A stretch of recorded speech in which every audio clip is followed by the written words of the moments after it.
এরপরে প্রশ্ন, মোবাইলে কোরআন পড়লে ওযু করতে হবে কিনা? মোবাইলে কোরআন তেলাওয়াত করার জন্য ওযু লাগবে কিনা? এই যুগে আলহামদুলিল্লাহ স্মার্টফোন গুলোতে কোরআনে কারীমের অ্যাপ ডাউনলোড করে তেলাওয়াত করা যায়, তাই না? তো সেগুলোতে ওযু লাগবে কিনা, এটার উত্তর হলো যে মোবাইলে স্ক্রিন টাচ, আপনার যে মোবাইল, এই স্মার্টফোন গুলো, এগুলোতে ওযু ছাড়াও যদি কোরআন তেলাওয়াত করেন তাতে গুনাহ হবে না।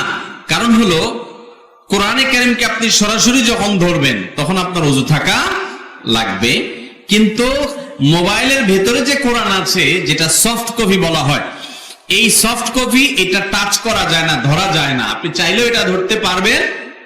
আপনি যে উপর দিয়া আঙ্গুল দিয়া সরায় সরায় পাতা উল্টাচ্ছেন, এটা আসলে সরাসরি ধরা হয় না, কারণ এখানে সেন্সর আছে, গ্লাস আছে, প্রোটেকশন গ্লাস আছে, অনেকগুলো আবরণ আছে, চাইলেও এটা টাচ করা যায় না। সেজন্য কোরআনে কারীম সরাসরি প্রিন্টেড কোরআন বা কোন জায়গায় কোরআন লেখা আছে, ওটা স্পর্শ করার জন্য ওযু লাগবে, এটাই বিশুদ্ধতর মত এবং বহু হাদিসে এবারে বর্ণিত হয়েছে।